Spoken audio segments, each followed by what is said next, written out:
It's almost 4:20 for Spotify, Worker Bee FML, and Live Nation's up and down at the same time. Welcome to the Unlimited Supply Podcast, your daily music business TLDR in your ear, powered by a punishing amount of TikTok scrolling, and brought to you by Notisk, helping music technology and finance companies navigate the music industry. It's November 13th, 2024. I'm Lars Murray. It's day 3 in Lisbon. It's Viral Wednesday, but before we get into what's contagious this week, it's a solid quarter for Spotify, which grew monthly active users a bit, but grew revenue 19% year over year on the quarter, outpacing most music companies. So while streaming has been a mixed bag for artists, some credit is due to Spotify for having weathered the challenges of the industry at large, where other companies would have turned tail and run. The news pushed Spotify's stock well over $400 and close to $420. I imagine I know how they'll celebrate the stock hitting $420,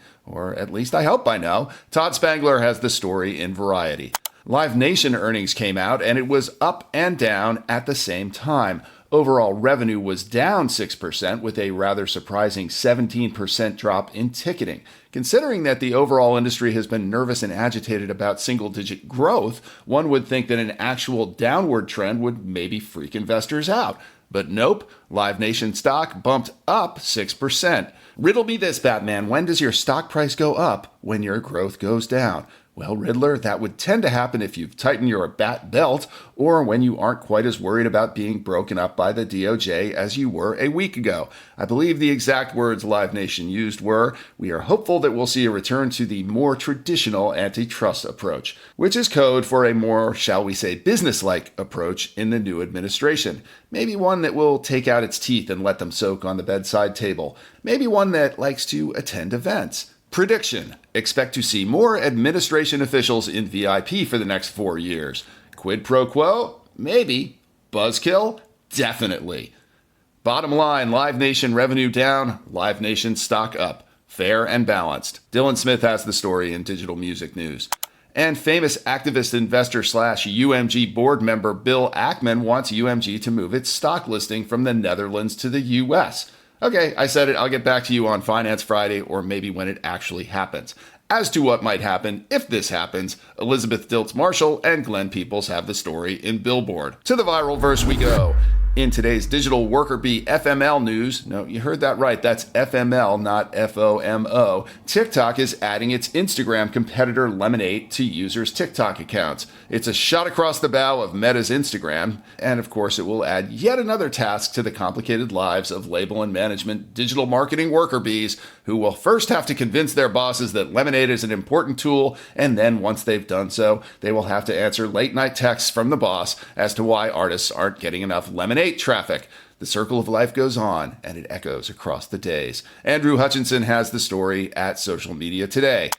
And nobody in the ad-supported media seems to want to report what the information has behind its paywall. That TikTok buttered up certain folks in Washington after they voted to ban TikTok from our U.S. shores, so we may indeed have TikTok to kick around for a while more. This is the world we live in, folks. The inside story behind a paywall, ensuring that only the liberal elite, minus me, gets the good stuff. Maybe I should try that. Anyway, get on this, ad-supported outlets. It's a good story. Moving from the business of viral, let's see what's contagious this week.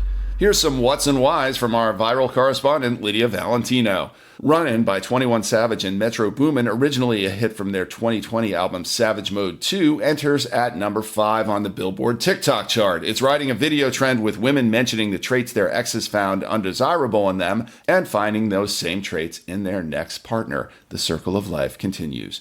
Mama, I'm Chasing a Ghost, Do I Look Like Him is becoming the standard clip for comparison videos of pop culture figures and especially famous athletes juxtaposed with their allegedly superior predecessors. The clip is from Tyler, the Creator's Like Him featuring Lola Young, which enters at number 6 on the TikTok chart at Billboard. It's emerged as one of the highlights from Tyler's latest album, Chromacopia.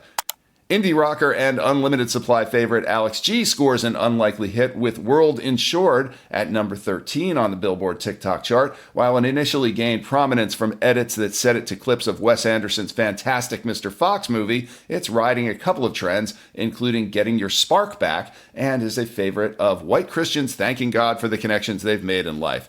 To anyone who knows Alex G from his work scoring films like Jane Schoenbrun's I Saw the TV Glow, this is deeply ironic. Thank you, Lydia.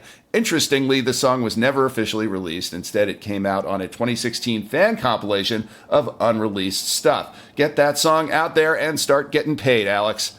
From Alex G to YG and the late Nipsey Hussle's 2016 FDT re-enters the viral Spotify charts, rising to number 4. I wonder what FDT stands for. Re-enters the viral Spotify charts, rising to number 4. Lydia can't imagine why. I can't either. Just can't put my short finger on it. As always, thanks to Lydia for staying on top of the virals. Go check out her V30 Weekly Countdown playlist on YouTube. A link is in the show notes. And that's another Viral Wednesday. Support for the Unlimited Supply podcast is provided by RoyFi, which provides the lowest rates and fairest terms on advances in the industry. If you're interested in talking to RoyFi about how you can use RoyFi to help your artists grow, email me directly at lars@nodisc.com. If you want to get unlimited supply in your ear daily, follow us wherever you get your podcasts. If you like what you hear, drop us a rating and a crucial review where you get your podcasts, and tell a friend or 3. Preferably 5 times, because every development in digital music must be repeated 5 times to sink in.